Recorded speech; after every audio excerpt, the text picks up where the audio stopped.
Les noms. Aujourd'hui, on va s'intéresser aux petits mots qui accompagnent les noms.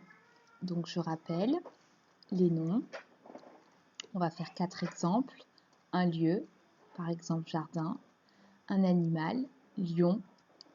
Un objet, feuille. Et des personnes, filles.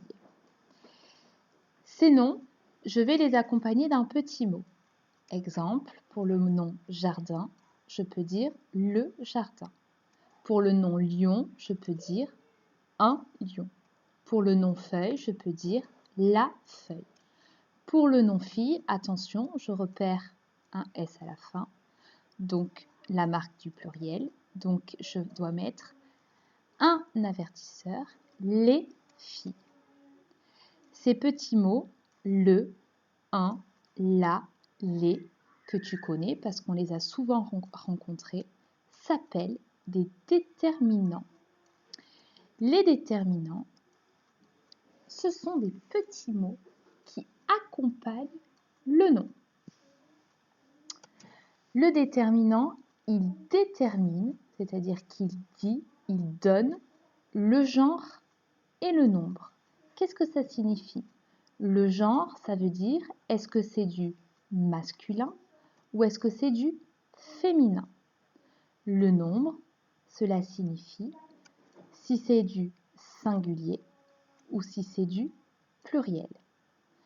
Exemple, si je prends par exemple le jardin, le déterminant le me permet de dire que c'est du masculin et que c'est du singulier.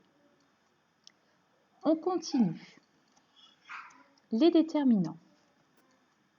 Je vais prendre l'exemple du nom stylo. Je vais trouver donc des petits mots qui vont accompagner ce nom stylo. Je peux utiliser par exemple un stylo.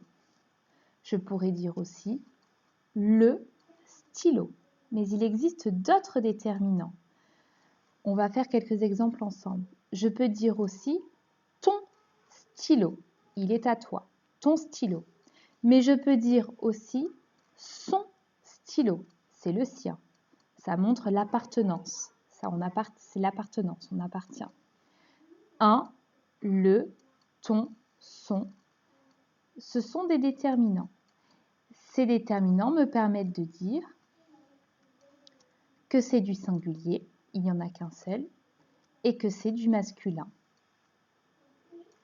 Je continue avec un deuxième nom. Je choisis le nom trousse. Pareil, je vais choisir des déterminants pour accompagner le nom trousse. Une trousse. Je peux dire aussi la trousse. Mais je peux dire aussi, si elle est à toi, je peux dire ta trousse.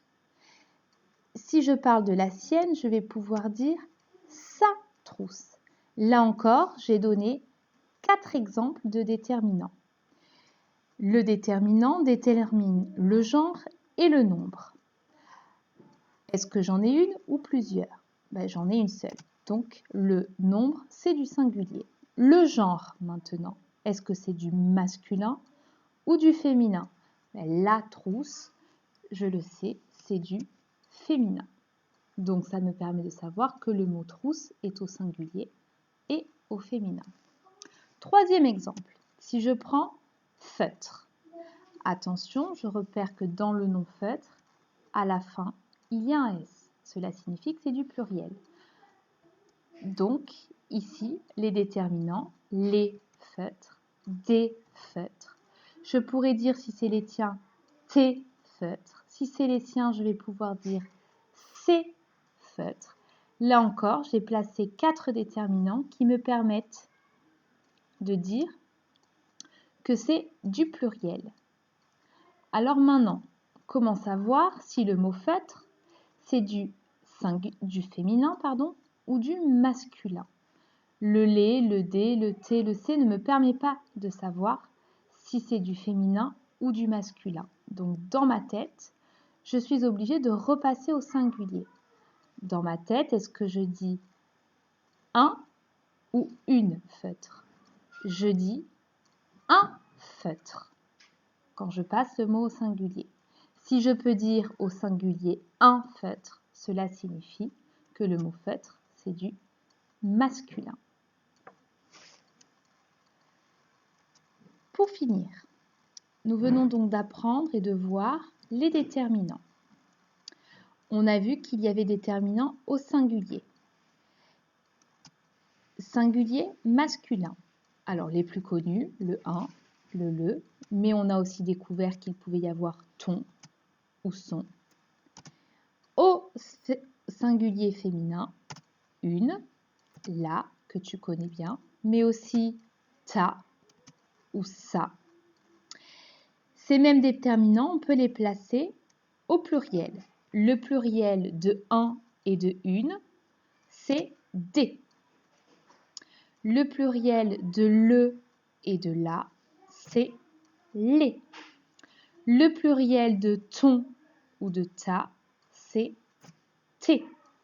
Le pluriel de son et de sa, c'est c'est.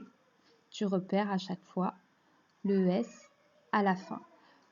S'agissant du pluriel, tu es obligé de repasser au singulier pour savoir si c'est du masculin ou du féminin. Il existe d'autres déterminants que nous verrons la prochaine fois.